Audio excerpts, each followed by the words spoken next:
programang ito ay rated SPG. Striktong patnubay at gabay ng magulang ang kailangan. Maaaring may masiselang tema, lengguwahe, karahasan, sexual, horror o droga na hindi angkop. Punta po ka ng Japan! Oh, thank you! Oh my God! Sasaktan ka pa. Madali natin Narito na nga ang ating pakabangan bukas sa abot kamay na pangarap. Pagkatapos nga sa nangyari dito kay Lynette na nasaktan nga ito ni Do Carlos Benitez, ay agad naman na nagsorry itong si Carlos at sinasabi dito kay Lynette na hindi daw niya ito sinasadya at nagsilos lang naman daw siya dito nga kay RJ dahil hindi lang basta-basta na si RJ ang katagpuan dito ni Lynette dahil alam niya na ex din ito at alam din niya na siya ang ama dito ni Annalyn. Kaya nasaktan nga ng tuluyan itong si Lynette. Samantala, nag-aalala naman ng husto itong si Josa na pumunta dito sa Eastridge Hospital. At dito nga na tinanong ni Aling Susan itong si Josa at dito na sinabi ni Josa na nag-aalala daw siya dito kay Lynette at hinihintay niya ang text nito dahil baka sa mukha daw ni Carlos ang matinding galit nung makita at naabutan ni Carlos na magkasama itong si Lynette at itong si RJ. Kaya dahil sa pag-aalala dito ni Annalyn ay tinawagan niya itong kanyang ina at nakumpirma naman dito ni Lynette na okay lang daw siya at nagsisinungaling siya at pinagtakpan ang ginawa ni Carlos na pananakit sa kanya. Kaya naman kinabukasan ay dito naman dinalaw ni Josa at Aling Susan itong si Lynette at kinamusta kung okay lang ba daw ito. At dahil dito nakiusap itong si Lynette dito kay Josa na sana sa ganoong mga sitwasyon ay wag na daw ipaalam kay Annalyn dahil ayaw daw niya nag-aalala itong kanyang anak sa kanya.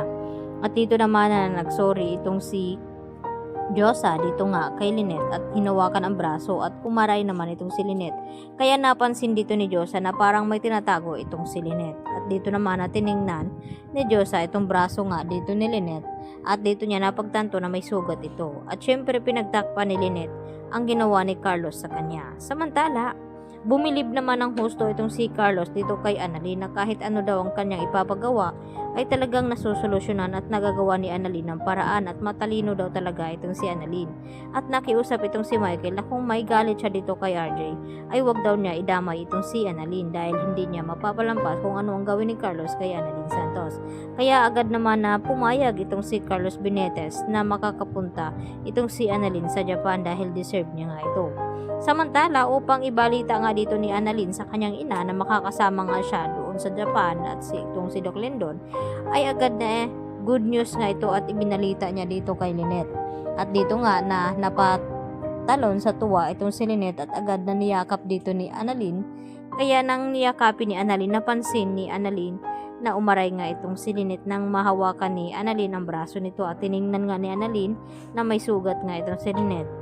At dito niya tinanong kung sino may gawa nito. At hindi naman makapagsinungaling itong si Lynette sa kanyang anak. Kaya sinabi niya na yun nga, nasaktan nga siya dito ni Carlos Benitez. At ang gustong mangyari ngayon ni Annalyn na gusto niya nang paiwanan itong si Carlos at isama itong si Lynette sa Japan. Nang sa ganon ay makarelax nga siya at mawala ang kanyang pagkatruma. Samantala, isasagawa na nga dito ni Eric at ito si Justin ang paghihiganti dito kay Giselle at gusto nila sa madaling paraan upang mapabagsak nga daw nila itong Apex Hospital. At ang gustong mangyari dito ni Justin na kunin ang posisyon kung anong mayroon dito kay Giselle ngayon. At yun naman ang udyok ng kanyang ama dito nga kay Justin upang mas mabilis nilang mapabagsak itong Apex at ganoon din itong si Giselle at mas mapabilis ang paghihiganti nila dito.